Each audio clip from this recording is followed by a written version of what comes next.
Mai 1358, le royaume de France est à genoux. Voilà 2 ans que Jean II le Bon croupit dans une geôle anglaise, prisonnier après l'humiliante défaite de Poitiers. La rançon exigée par les Anglais dépasse l'entendement. 4 millions d'écus d'or, soit 2 années complètes de recettes fiscales du royaume. Pour rassembler cette fortune colossale, les impôts ont explosé, écrasant une population déjà exsangue. Le dauphin Charles, futur Charles V, n'a que 18 ans quand il hérite de ce chaos. Malingre, incapable de tenir une épée, ce jeune homme chétif doit faire face à des ennemis qui le dépassent de toutes parts. À Paris, Étienne Marcel, le prévôt des marchands, mène une insurrection bourgeoise contre le pouvoir royal. Charles le Mauvais, roi de Navarre et cousin du roi captif, intrigue pour s'emparer du trône de France. Les Anglais continuent leur chevauchée dévastatrice à travers le royaume. Et comme si cela ne suffisait pas, la peste noire continue de décimer les populations depuis 1348. Dans ce contexte apocalyptique, les paysans français vivent l'enfer. Depuis 10 ans, les armées anglaises sillonnent les campagnes lors de leurs raids de pillage. Ces chevauchées ne visent qu'un objectif: terroriser, brûler, voler. Les mercenaires des grandes compagnies, démobilisés entre 2 campagnes, se comportent en véritables brigands, rançonnant villages et fermes. Les paysans se retrouvent coincés entre les exactions des envahisseurs et celles de leurs propres seigneurs, car la noblesse française, elle aussi, a besoin d'argent. Les rançons pour faire libérer les chevaliers capturés à Poitiers sont astronomiques. Les nobles répercutent ces coûts sur leurs tenanciers, multipliant les taxes et les corvées. Les paysans doivent payer pour tout. La protection qu'on ne leur assure plus, les fortifications qu'on les oblige à construire, les récoltes qu'on leur confisque. Et voilà que le dauphin Charles vient d'ordonner la réfection de toutes les forteresses seigneuriales. C'est le peuple des campagnes qui doit fournir les bras et les matériaux. La coupe déborde. Comment accepter de fortifier les châteaux de ces nobles qui se sont enfuis comme des lâches devant les Anglais? Comment tolérer ces seigneurs qui exigent toujours plus alors qu'ils ont failli à leur mission première, protéger ceux qui travaillent la terre? Le 28 mai 1358, à Saint-Leu-des-Serrans, petit village sur les bords de l'Oise, un incident banal va embraser toute la région parisienne. Un convoi de ravitaillement escorté par 9 gentilshommes traverse le village. Ces chevaliers se comportent en terrain conquis, exigeant nourriture et boissons. Les paysans affamés regardent passer ces provisions destinées à Paris, assiégé par le dauphin. La tension monte. Les mots deviennent insultes. Les insultes deviennent coups. Soudain, les fourches se lèvent, les faux s'abattent. En quelques minutes, les 9 nobles gisent dans la poussière, massacrés par la foule en colère. Les paysans réalisent ce qu'ils viennent de faire. Tuer des nobles, c'est signer son arrêt de mort. Fuir? Se disperser? Au contraire, la bande reste soudée et grossit d'heure en heure. Les nouvelles circulent à une vitesse stupéfiante. De village en village, de ferme en ferme, le message passe. Les Jacques se sont soulevés. Ce surnom méprisant que les nobles donnent aux paysans, Jacques Bonhomme, l'homme en Jacques, cette veste courte typique des campagnards, devient un cri de ralliement. À Mélo, à Montataire, à Nointel, à Clermont en Beauvaisis, les paysans s'arment de tout ce qui leur tombe sous la main. Cogners, faux, fourches, haches, fléaux à battre le grain. Leurs armes sont rudimentaires, mais leur rage compense largement le manque d'équipement. En quelques jours, la révolte s'étend comme une traînée de poudre. Le Valois, le Beauvaisis, l'Amiénois, le Vermandois, le Laonnais, le nord de l'Île-de-France, la Brie, la Champagne, le Gâtinais, le Hurepoix. Partout, les paysans se soulèvent. Leur cible est unique et claire, la noblesse. Les châteaux brûlent par dizaines. Les chroniqueurs parlent de 300 forteresses détruites en moins de 2 semaines. Les Jacques élisent leur capitaine. Guillaume Carle, un laboureur du village de Mélo, prend la tête du mouvement. Cet homme n'est pas un misérable. C'est un paysan aisé, ancien soldat, qui sait manier les armes et commander des hommes. Les chroniques le décrivent comme quelqu'un de belle figure et forme bien parlant, capable de galvaniser les foules. Les paysans le nomment capitaine général du plat pays. À Montataire, c'est Étienne d'Huès qui prend le commandement. À Sacy-le-Grand, Germain Reveillon. À Fouilleuse, Nicolas Dufour dit Malin. À Avrechy, Philippe le Boquillon. Contrairement à ce que prétendront plus tard les chroniqueurs nobles, les révoltés ne sont pas tous des gueux mourant de faim. Beaucoup appartiennent à la classe des laboureurs prospères, ces paysans qui possèdent leurs propres terres et font travailler des ouvriers agricoles. On trouve même parmi les meneurs des prêtres, issus de familles paysannes, des commerçants, des artisans. Ce ne sont pas les plus miséreux qui se révoltent, mais ceux qui ont quelque chose à perdre et qui refusent de tout abandonner à une noblesse défaillante. La fureur des Jacques dépasse tout ce que le royaume a connu. Les chroniqueurs, tous du côté de la noblesse, décrivent des scènes d'une violence inouïe. Jean Froissart, le plus célèbre d'entre eux, raconte que les paysans s'en prennent au château avec une sauvagerie démesurée. Ils tuent les seigneurs, violant les femmes, massacrent les enfants. Certains récits parlent d'atrocités que l'esprit peine à concevoir. Un chevalier aurait été rôti à la broche et donné à manger à sa femme. Un enfant noble aurait été passé au feu sous les yeux de ses parents. Ces histoires sont-elles vraies? Les historiens modernes doutent de leur véracité. Froissart et les autres chroniqueurs écrivent pour des nobles. Ils ont tout intérêt à noircir le tableau pour justifier la répression qui suivra. Mais même en retirant l'exagération, la violence reste indéniable. Les châteaux brûlent effectivement par centaines. Des nobles sont massacrés, des femmes et des enfants périssent dans les flammes. Cette violence s'explique par des années d'accumulation de rage et d'humiliation.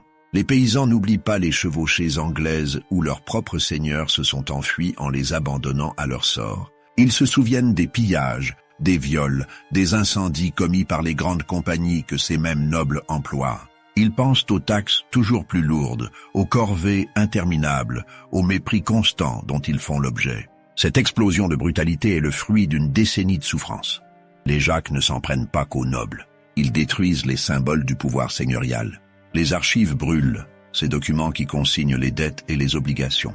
Les récoltes sont saccagées, le bétail tué. C'est toute l'infrastructure du système féodal que les révoltés veulent anéantir. Leur objectif n'est pas de prendre le pouvoir ou de renverser le roi. Ils veulent simplement faire payer à la noblesse son incompétence et sa lâcheté. En 2 semaines, des dizaines de milliers de paysans rejoignent le mouvement. Les estimations varient énormément selon les sources, mais certains parlent de 100 000 révoltés. Ce chiffre est probablement exagéré, mais il témoigne de l'ampleur du soulèvement. Des villages entiers se vident pour rejoindre les bandes armées. Les femmes et les enfants suivent les combattants, portant les provisions et les outils. La noblesse prise au dépourvu commence par fuir. Dans le Beauvaisis, les seigneurs se réfugient dans le pays de Bray voisin. Certains gagnent les grandes villes fortifiées comme Senlis ou Compiègne. D'autres barricadent leurs châteaux et attendent des renforts. L'ordre établi vacille. Pour la première fois depuis des siècles, les paysans tiennent tête à leur maître et remportent des victoires. Cette inversion temporaire de l'ordre social terrifie l'aristocratie plus que n'importe quelle défaite militaire face aux Anglais. Guillaume. Karl comprend rapidement que les paysans seuls ne peuvent rien.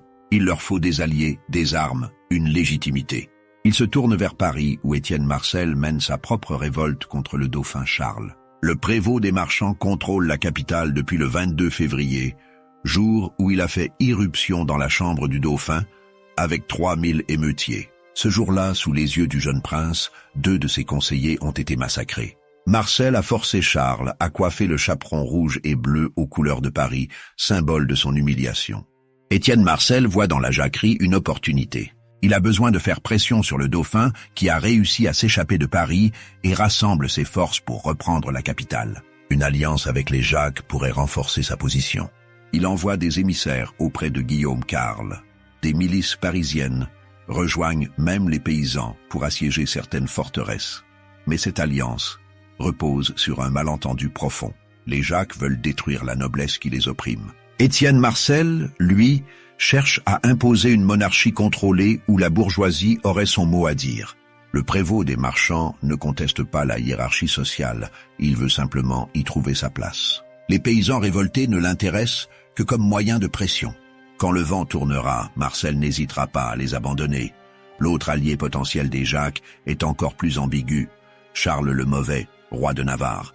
Ce personnage complexe incarne toutes les intrigues du temps. Cousin et beau-frère du roi Jean le Bon, il revendique des droits sur le trône de France. Emprisonné par Jean en 1356, il a été libéré par le dauphin en 1357. Depuis, il manœuvre entre tous les partis. Il négocie avec les Anglais, s'allie avec Étienne Marcel, courtise le dauphin. Son unique objectif est de s'emparer de la couronne de France, ou au moins d'arracher le maximum de concessions territoriales. Au début de la jacquerie, Charles le Mauvais semble favorable aux révoltés. Étienne Marcel l'a nommé capitaine général de Paris. Il est bien placé pour devenir le champion d'une réforme en profondeur du royaume.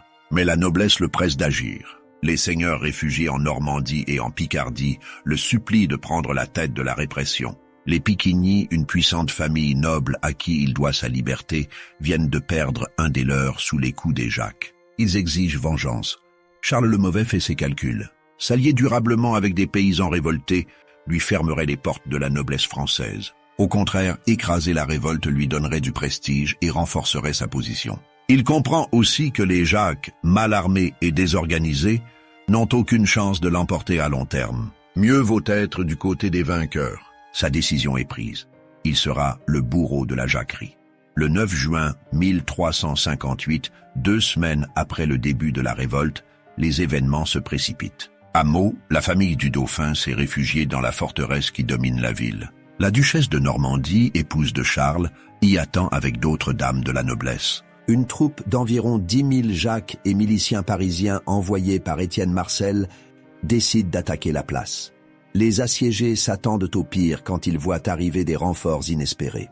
Gaston Phébus, comte de Foix, revient d'une croisade en Prusse. Cet homme à la beauté légendaire, d'où son surnom tiré d'Apollon, le dieu soleil, est un guerrier redoutable. Avec lui vient Jean de Grailly, le captal de Buc, seigneur gascon réputé pour son courage et sa brutalité. Leur troupe, aguerrie et bien équipée, tombe sur les Jacques comme la foudre. Le combat se livre sur le pont de la Marne.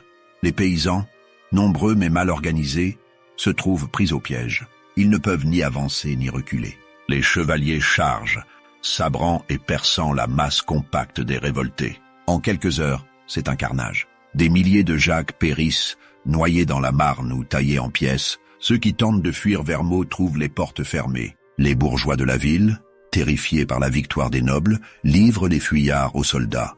La victoire rend les nobles fous de rage. Ils se vengent avec une cruauté qui dépasse celle dont on accuse les paysans. Le maire de Meaux, Jean Soulard, qui a soutenu l'insurrection, est pendu haut et court. La ville est mise à sac pendant 2 semaines. Les quartiers brûlent. Les habitants sont massacrés sans distinction. Hommes, femmes, enfants, personne n'est épargné. Le bilan est effroyable, 7000 morts selon les chroniques. Le même jour, à une 50aine de kilomètres de là, Guillaume Carle assiège la forteresse d'Ermenonville avec quelques milices parisiennes. Il apprend que Charles le Mauvais, à la tête de 400 lances, a pris le commandement de la répression dans le Beauvaisis. Le chef des Jacques lève le siège et se rend à sa rencontre près de Clermont en Beauvaisis, là où tout a commencé. Les Jacques se rassemblent dans les environs de Mélo. Ils sont plusieurs milliers, confiants dans leur supériorité numérique. L'armée de Charles le Mauvais compte environ 3000 hommes, mais ce sont des professionnels équipés de pied en cap. Les nobles ont recruté des mercenaires anglais, ces redoutables archers qui ont déjà massacré la chevalerie française à Crécy et Poitiers. Charles le Mauvais envoie des émissaires à Guillaume Carle. Il propose de négocier une trêve, promet une rémission générale pour tous les révoltés. Le chef des Jacques, épuisé par 2 semaines de combats ininterrompus, croit à ses promesses. Il se rend au camp royal pour discuter des conditions de la paix. C'est un piège. Dès son arrivée, Guillaume Carle est enchaîné. Les nobles l'insultent, le frappent, crachent sur lui. Le lendemain, 10 juin 1358, privés de leur chef, les paysans sont massacrés à Mélo. Sans commandement, sans stratégie, ils se font tailler en pièces par la cavalerie lourde et les archers anglais. La bataille tourne rapidement au carnage. Des milliers de Jacques jonchent le champ de bataille. Ceux qui fuient sont pourchassés et abattus. Les villages voisins ferment leurs portes aux fuyards qui sont livrés aux soldats. Guillaume Carle subit un supplice atroce. Les nobles veulent faire de lui un exemple pour terroriser toute velléité de révolte future. On lui place sur la tête un trépied de fer chauffé à blanc, grotesque couronne pour ce roi des paysans. Sa chair grésille, l'odeur de brûlé emplit l'air. Il hurle pendant des heures avant de mourir enfin. Puis on le décapite et sa tête est promenée dans toute la région. Les autres chefs subissent le même sort. À Clermont, en Beauvaisis, les arbres ploient sous le poids des pendus. À Poix, 1500 Jacques sont massacrés après un dernier combat désespéré. Près de Roye, 800 autres périssent. À Montdidier, l'armée de Charles le Mauvais passe les paysans au fil de l'épée. En quelques jours, la jacquerie est écrasée, mais l'horreur ne fait que commencer. La noblesse, humiliée par 2 semaines de fuite et de terreur, se déchaîne. Ce qui suit dépasse en cruauté tout ce que les Jacques ont pu commettre. Les nobles organisent une véritable campagne d'extermination qui durera plus de 2 ans. Charles le Mauvais donne le ton. Il ordonne l'exécution de 4 boucs émissaires dans chaque village ayant participé à la révolte. Les maisons sont systématiquement incendiées. Quiconque est soupçonné d'avoir été Jacques est pendu sans jugement, sans procès, sans possibilité de se défendre. Des villages entiers sont rayés de la carte. Les paysans qui n'ont pas participé au soulèvement sont punis au même titre que les autres. C'est une punition collective qui vise à briser définitivement tout esprit de rébellion. Les chroniqueurs, même ceux favorables à la noblesse, sont horrifiés par l'ampleur de la répression. Étienne Marcel lui-même, qui a pourtant trahi les Jacques, dénonce les atrocités commises par les nobles. Dans une lettre du 11 juillet 1358, il écrit que les seigneurs se livrent à des méfaits plus cruels et plus inhumains que jamais n'en firent les Vendres ni les Sarrasins, et il précise que ces horreurs continuent encore 1 mois après la défaite de Clermont. Les nobles pillent systématiquement les campagnes. Tout le butin est expédié en Flandre, en Artois, en Vermandois. Les récoltes sont brûlées, les granges incendiées, le bétail massacré. Les paysans qui ont réussi à se cacher sont traqués comme des bêtes. Les femmes sont violées, les enfants tués. Les villes qui n'ont pris aucune part à la révolte subissent les mêmes dommages que les autres. C'est une vengeance aveugle, démesurée, qui rappelle aux populations qui est le maître. Le bilan de cette contre-jacquerie dépasse de loin celui de la révolte elle-même.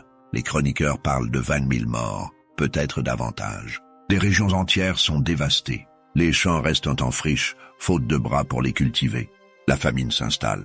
Le royaume, déjà exsangue avant la jacquerie, sort encore plus affaibli de cette tragédie. Les nobles ne se contentent pas de tuer. Ils veulent humilier, terroriser, marquer les esprits pour des générations. Les supplices rivalisent d'imagination macabre. On pend, on brûle, on écartèle, on noie. Les corps des victimes sont laissés en évidence pour servir d'avertissement. Les têtes des meneurs ornent les portes des villes. Les arbres ploient sous le poids des pendus comme des fruits monstrueux. Cette répression atteint son paroxysme dans le Beauvaisis et l'Île-de-France, les régions où la révolte a été la plus forte. Mais elle s'étend bien au-delà. En Picardie, en Champagne, partout où les Jacques se sont soulevés, la noblesse exerce sa vengeance. Les archives parlent d'une violence qui ne s'arrête que fin juin, quand le pays est complètement ruiné et qu'il ne reste plus personne à massacrer. À Paris, Étienne Marcel voit son monde s'écrouler. L'écrasement de la jacquerie renforce la position du dauphin Charles. Le prévôt des marchands a joué et perdu. Son alliance avec les paysans révoltés l'a discrédité auprès de la bourgeoisie parisienne, qui redoute maintenant une révolte populaire dans la capitale. Son rapprochement avec Charles le Mauvais, qui a massacré les Jacques, le rend suspect de trahison. Le dauphin resserre l'étau autour de Paris. Il bloque le ravitaillement qui arrive par l'Oise, la Seine et la Marne. La ville commence à manquer de vivres. La population gronde. Marcel cherche désespérément une issue. Il se tourne vers les Anglais, vers les Navarrais, vers quiconque pourrait le sauver. Mais cette fois, il est allé trop loin. Dans la nuit du 30 et 1 juillet 1358, 2 mois après le début de la jacquerie, Étienne Marcel est surpris près de la porte Saint-Antoine. Il s'apprête à ouvrir les portes de la capitale aux troupes anglo-navarraises. Jean Maillard et Pépin des Essarts, 2 bourgeois ralliés au dauphin, le confrontent avec d'autres partisans. Une bagarre éclate. Le prévôt des marchands est frappé, poignardé, tué sur place. Son corps reste dans la rue jusqu'au matin, le 2 août. Le dauphin Charles entre triomphalement dans Paris. À 18 ans, ce jeune homme chétif que personne ne prenait au sérieux vient de remporter une victoire politique majeure. Il a survécu à l'humiliation d'Étienne Marcel, à la traîtrise de Charles le Mauvais, à la menace anglaise, à la jacquerie. Il a les mains propres, n'ayant participé directement ni au massacre des Jacques, ni à l'assassinat du prévôt. Il pardonne aux Parisiens, n'ordonne que 15 exécutions. C'est le début du règne de celui qu'on appellera Charles V le Sage. Pour le royaume, le retour à l'ordre se paie au prix fort. La jacquerie a ravagé les campagnes. La répression a achevé le travail. Les récoltes de 1358 seront catastrophiques. La famine s'installe. Le pays doit toujours payer la rançon du roi Jean le Bon. Les Anglais continuent leur raid. Le traité de Brétigny, signé en 1360, cédera 1/3 du territoire français à l'Angleterre en échange de la libération du roi. La jacquerie de 1358 reste l'une des révoltes paysannes les plus violentes de l'histoire médiévale. En 2 semaines, Des dizaines de milliers de paysans se sont soulevés, ont brûlé 300 châteaux, massacré des centaines de nobles. Puis, en quelques jours, le mouvement a été écrasé avec une brutalité qui a horrifié les contemporains. Cette tragédie révèle les contradictions profondes de la société féodale au XIVe siècle. Le système repose sur un contrat implicite. Les paysans travaillent et paient des taxes, les nobles les protègent. Mais quand la noblesse faillit à sa mission, quand elle se montre incapable de défendre ses propres terres contre les Anglais, quand elle fuit honteusement devant l'ennemi, le contrat se brise. Les paysans ne veulent plus payer pour une protection qu'on ne leur assure plus. La défaite de Poitiers en 1356 a déconsidéré durablement la chevalerie française. Comment respecter ces nobles qui ont abandonné le roi sur le champ de bataille? Comment les craindre quand on les a vus fuir devant les archers anglais? La jacquerie est la conséquence directe de cette perte de légitimité. Les paysans ne remettent pas en cause l'ordre social en soi. Ils ne veulent pas devenir nobles. Ils veulent simplement que les nobles remplissent leur part du contrat. L'échec du mouvement s'explique par plusieurs facteurs. D'abord, l'absence d'organisation réelle. Guillaume Carle a été élu capitaine général, mais son autorité reste limitée. Chaque bande agit de manière autonome. Il n'y a pas de stratégie d'ensemble, pas de programme politique clair. Les Jacques détruisent mais ne construisent rien à la place. Cette spontanéité qui fait la force initiale du mouvement devient sa faiblesse mortelle. Ensuite, le manque d'armes et d'équipement. Les paysans se battent avec des outils agricoles contre des chevaliers bardés de fer. Tant qu'ils attaquent par surprise des châteaux isolés, ils ont l'avantage. Mais dès qu'il faut affronter une armée organisée en bataille rangée, le résultat ne fait aucun doute. La charge de cavalerie à Mello transforme la confrontation en boucherie, enfin l'isolement social. Les Jacques n'arrivent pas à rallier durablement la bourgeoisie urbaine. Étienne Marcel les utilise puis les abandonne. Les habitants des villes ferment leurs portes aux paysans en fuite. Même parmi les ruraux, beaucoup refusent de se joindre au mouvement, par peur ou par calcul. Cette absence de solidarité condamne la révolte. La répression féroce qui suit le soulèvement témoigne de la peur qu'ont ressentie les nobles. Pendant 2 semaines, l'ordre établi a vacillé. Les maîtres sont devenus proies. Cette inversion temporaire de la hiérarchie sociale ne pouvait rester impunie. La violence de la contre-jacquerie vise à rétablir la domination nobiliaire et à empêcher toute nouvelle révolte pendant des générations. Pourtant, la jacquerie a laissé des traces durables. Le mot lui-même entre dans la langue pour désigner toutes les révoltes paysannes futures. La peur des Jacques entra longtemps la noblesse française. Les réformes entreprises par Charles V, une fois devenu roi, répondent en partie aux griefs exprimés pendant la révolte. Le jeune dauphin a compris la leçon. Un royaume ne peut survivre en écrasant indéfiniment ceux qui le nourrissent. L'histoire de la jacquerie ne s'arrête pas avec sa répression brutale. Le soulèvement de 1358 devient un référent pour toutes les révoltes paysannes ultérieures, en France comme en Europe. 3 ans après la jacquerie française, en 1381, l'Angleterre connaît sa propre révolte paysanne sous la conduite de Wat Tyler et du prêtre John Ball. Les similitudes sont frappantes. Même griefs fiscaux, même rejet d'une noblesse jugée défaillante, même violence, même répression sanglante. La jacquerie révèle aussi les limites de la solidarité de classe au Moyen-Âge. On aurait pu imaginer que tous les non-nobles se ligueraient contre l'aristocratie. Or, il n'en est rien. Les bourgeois des villes voient dans les paysans révoltés une menace pour l'ordre social dont ils profitent eux aussi. Étienne Marcel ne soutient les Jacques que par calcul politique. Quand l'alliance ne lui sert plus, il l'abandonne sans remords. Cette division entre ville et campagne, entre bourgeoisie et paysannerie, explique en grande partie l'échec du mouvement. Les historiens débattent encore aujourd'hui de la nature exacte de la jacquerie. S'agit-il d'une véritable lutte des classes, d'une proto-révolution sociale, ou simplement d'une révolte conjoncturelle liée aux circonstances exceptionnelles de 1358? La présence de paysans aisés parmi les meneurs complique l'analyse. Guillaume Carle et les autres capitaines ne sont pas des miséreux. Ce sont des laboureurs prospères qui ont quelque chose à perdre. Leur révolte vise moins à renverser l'ordre social qu'à forcer la noblesse à respecter ses obligations. Certains historiens y voient l'expression d'une revendication à la dignité. Les paysans ne supportent plus d'être traités avec mépris par des nobles qui ont failli à leur mission. Le terme même de Jacques Bonhomme, utilisé de manière péjorative par l'aristocratie, cristallise cette humiliation quotidienne. En se soulevant, Les paysans affirment leur humanité face à des maîtres qui les traitent comme du bétail. La jacquerie marque aussi un tournant dans les relations entre la monarchie et la noblesse. Charles V tirera les leçons de 1358. Une fois roi, il mettra en place des réformes pour restaurer l'autorité royale et limiter les abus seigneuriaux les plus criants. Il comprend qu'un royaume ne peut être stable si la population des campagnes vit dans un désespoir tel qu'elle préfère se révolter malgré les risques mortels. Cette prise de conscience politique est peut-être l'héritage le plus durable de la tragédie. Les récits de la jacquerie, principalement écrits par des chroniqueurs nobles comme Jean Froissart, ont façonné pendant des siècles la perception de l'événement. Ces textes insistent sur la sauvagerie des paysans, sur les atrocités qu'ils auraient commises. Cette noirceur du tableau sert évidemment à justifier la répression. Les recherches historiques modernes, basées sur des sources plus variées comme les lettres de rémission accordées après la révolte, nuancent fortement cette image.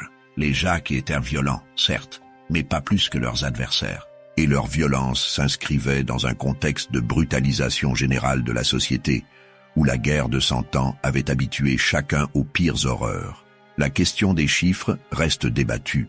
Combien de paysans se sont réellement soulevés? Les 100 000 évoqués dans certaines chroniques semblent exagérés, mais même en divisant ce nombre par 2 ou par 3, on obtient un mouvement d'une ampleur considérable. Combien de châteaux ont brûlé? Les 300 mentionnés sont peut-être surestimés, mais les dégâts ont été massifs. Et surtout, combien de morts? Entre la jacquerie elle-même, les combats de Meaux et Mello et la contre-jacquerie qui a duré 2 ans, le bilan humain dépasse probablement les 20 000 victimes.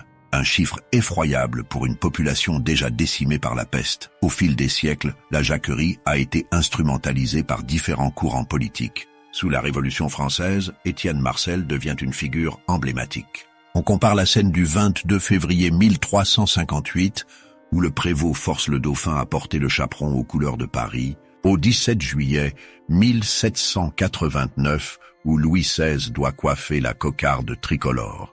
Les révolutionnaires voient dans Marcel un précurseur, un homme qui a osé défier la monarchie absolue. Une statue équestre du prévôt est érigée devant l'hôtel de ville de Paris en 1888, un an avant le centenaire de la Révolution. Mais cette récupération politique déforme la réalité historique. Étienne Marcel n'était pas un révolutionnaire démocrate. C'était un riche bourgeois qui voulait limiter le pouvoir royal au profit de sa classe sociale, pas instaurer l'égalité. Sa trahison finale des Jacques montre bien où allait ses véritables loyautés. Quant aux paysans révoltés, ils ne cherchaient pas à abolir la monarchie ou la noblesse. Ils voulaient simplement que le système féodal fonctionne correctement, que chacun respecte ses obligations. Au XIXe siècle, les historiens romantiques et républicains font de la jacquerie un moment glorieux de résistance populaire. Ils insistent sur le courage des Jacques, sur leur refus héroïque de l'oppression. Cette lecture oublie les violences commises par les révoltés et la complexité du contexte politique. À l'inverse, les historiens conservateurs minimisent les griefs légitimes des paysans et justifient la répression au nom de l'ordre social. La vérité est plus nuancée. La jacquerie n'était ni une révolution avant l'heure, ni une simple jacquerie de barbares. C'était le soulèvement désespéré d'une population écrasée par les impôts, terrorisée par la guerre et qui avait perdu toute confiance dans ses dirigeants. Un mouvement spontané, chaotique, violent, qui a brûlé comme un feu de paille et s'est éteint dans le sang. Les lettres de rémission accordées après la répression donnent un éclairage précieux. Le pouvoir royal, une fois l'ordre rétabli, a choisi une forme de clémence calculée. Plutôt que de poursuivre indéfiniment la répression, Charles V a préféré amnistier la plupart des participants en échange de leur soumission. Cette politique pragmatique visait à pacifier les campagnes et à restaurer la production agricole dont le royaume avait désespérément besoin. Ces lettres constituent aujourd'hui une source majeure pour les historiens, car elles donnent la parole aux révoltés eux-mêmes, chose rare pour l'époque. Pour finir cette histoire, il faut revenir à celui qui finalement en est sorti vainqueur, le jeune dauphin Charles.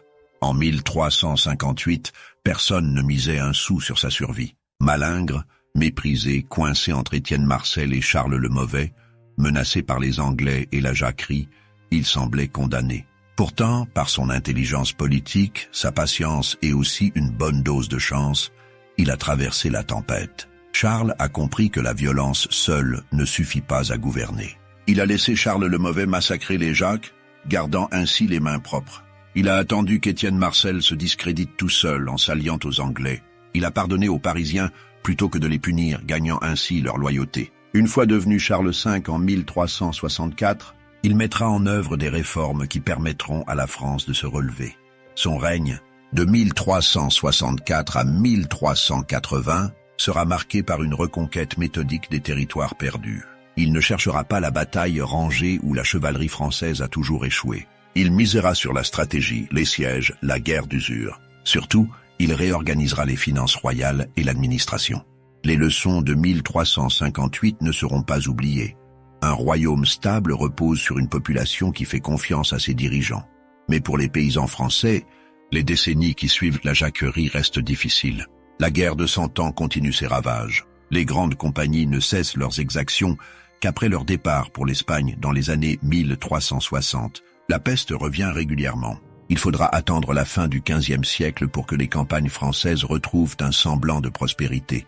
La mémoire de la Jacquerie, elle, survit. Le mot entre dans le vocabulaire pour désigner toute révolte paysanne. On parlera des jacqueries du XVIIe siècle, puis de la révolte des vignerons du Languedoc en 1907, comme d'une nouvelle jacquerie. Le terme garde sa connotation de violence populaire incontrôlée, de révolte sans leader ni programme clair, d'explosion de rage longtemps contenue. Aujourd'hui encore, la jacquerie de 1358 fascine. Elle pose des questions qui restent d'actualité. Jusqu'où peut-on pousser une population avant qu'elle se révolte? Quand la violence devient-elle la seule réponse possible face à l'oppression? Comment expliquer que des hommes pacifiques deviennent capables des pires atrocités? Pourquoi les révoltes spontanées échouent-elles presque toujours face au pouvoir organisé? Cette histoire de paysans qui ont osé brûler les châteaux de leurs maîtres nous rappelle que l'ordre social n'a rien de naturel ni d'éternel. Il repose sur un équilibre fragile entre domination et consentement. Quand l'équilibre se rompt, quand les dominés perdent tout espoir d'amélioration, la violence explose. Puis, presque toujours, l'ordre se rétablit dans le sang. Les puissants retrouvent leur place. Les révoltés meurent ou se soumettent. Mais quelque chose a changé. Les maîtres savent désormais que leur pouvoir n'est pas aussi absolu qu'ils le croyaient. Et les dominés gardent la mémoire de ce moment où, pendant quelques semaines, ils ont tenu tête au Seigneur. La jacquerie de 1358 reste ainsi un moment charnière de l'histoire de France. Non pas parce qu'elle aurait changé le cours des événements, elle a échoué et a été écrasée, mais parce qu'elle a révélé les failles profondes du système féodal et annoncé les bouleversements à venir. Le Moyen-Âge n'était plus cette époque stable où chacun connaissait sa place. La guerre, la peste, les crises économiques avaient brisé les certitudes. Les paysans de 1358 l'ont compris avant les autres. Ils ont payé cette lucidité de leur vie, mais leur révolte désespérée résonne encore aujourd'hui comme un cri de dignité face à l'oppression.